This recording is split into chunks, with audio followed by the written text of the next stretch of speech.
दर्शकों, आज हम पुनः उपस्थित हैं आपके सम्मुख जियो गीता के संग सीखें जीने का ढंग का एक और अंक लेकर, जिसमें हमारे साथ स्टूडियो में गीता मनीषी स्वामी ज्ञानानंद जी महाराज उपस्थित हैं और वो करेंगे हमारे सब की जिज्ञासाओं का समाधान।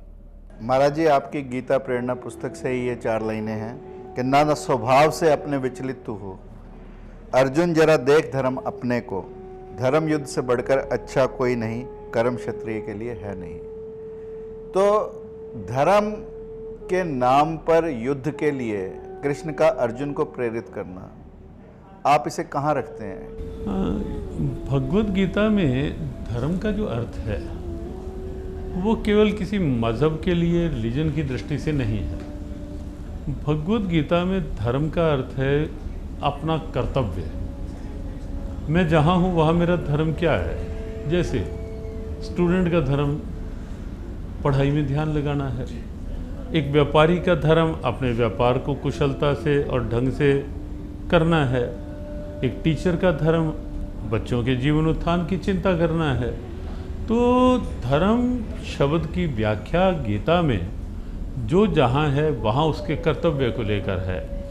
पूर्व के प्रश्न में भी हमने इस बात को स्पष्ट करने का प्रयास किया कि अर्जुन के भीतर जो युद्ध ना करने की स्थिति बन गई, भाव बन गया, तो भगवान कृष्ण उस समय के उसके धर्म को याद दिलवा रहे हैं कि पार्थ, इस समय का तेरा धर्म, इस समय क्योंकि तू सीमा पर खड़े एक सैनिक की तरह है और युद्ध तेरे पे थोपा गया है, इस समय तेरा धर्म है कि तू अपने इस कर्तव्य को पूरा कर। महाराज जी, वासना में जो सूक्ष्म शरीर है हमारा, उसकी शांति के लिए क्या पुत्र या पत्नी कुछ कर सकते हैं?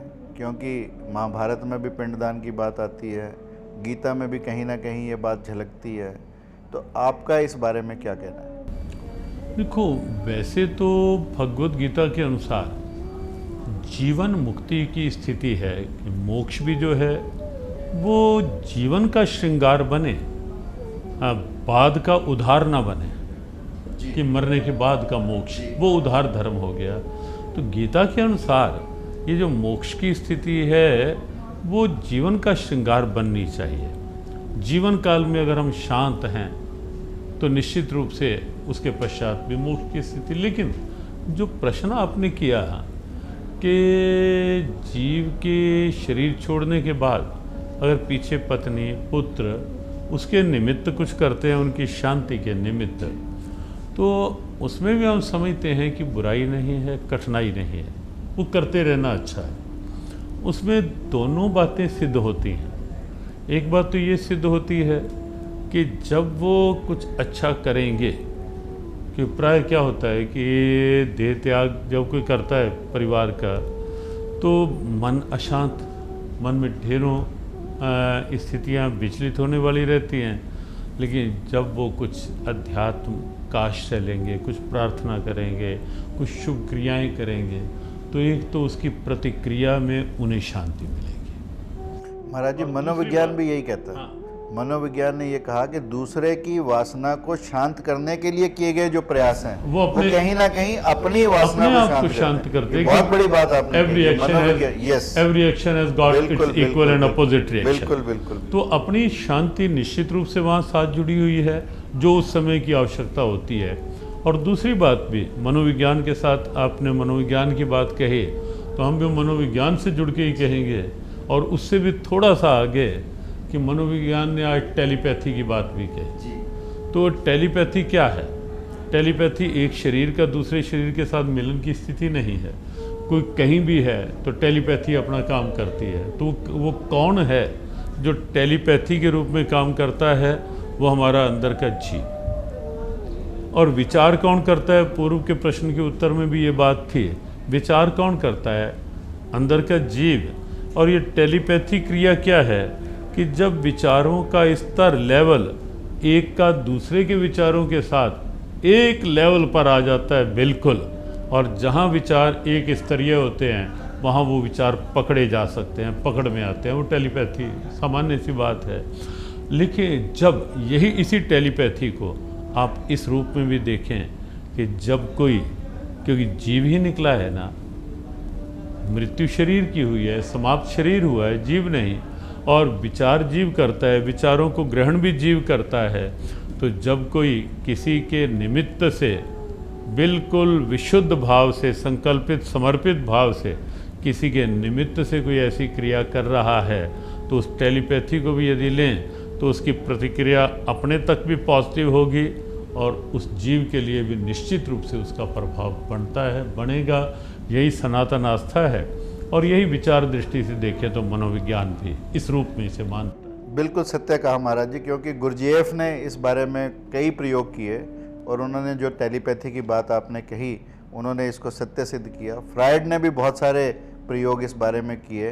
तो निश्चित रूप से काश ये फ्रायड जैसे विद्वान, फिर वही बात है हमारी कि काश ये हमारी गीता और अध्यात्म को साथ लेके जुड़ते तो इनका चिंतन कहीं और निकलता। और अंत में इन्होंने इस चिंतन को माना भी है महाराज जी।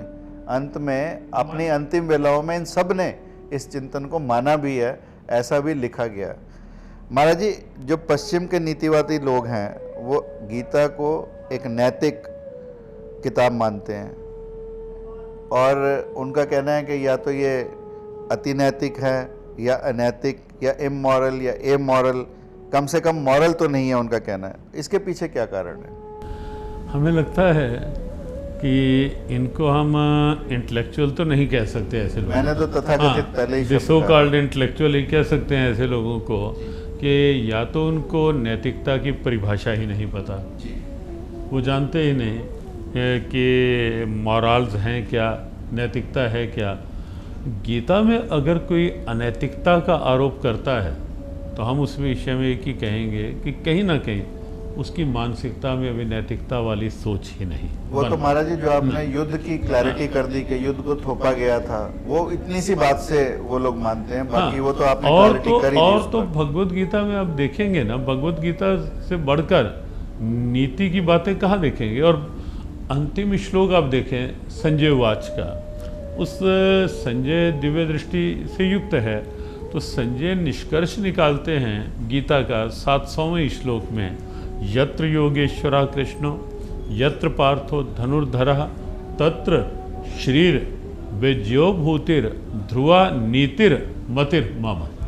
तो वहाँ संजय ने कहा कि जहाँ अर्जुन जैसी कर्तव्य निष्ठा है और साथ ही साथ कर्तव्य निष्ठा अहम नहीं, भगवान की शक्ति का एहसास साथ है, तो वहाँ श्री भी है, विजय विभूति और नीति भी वास्तविक वही है।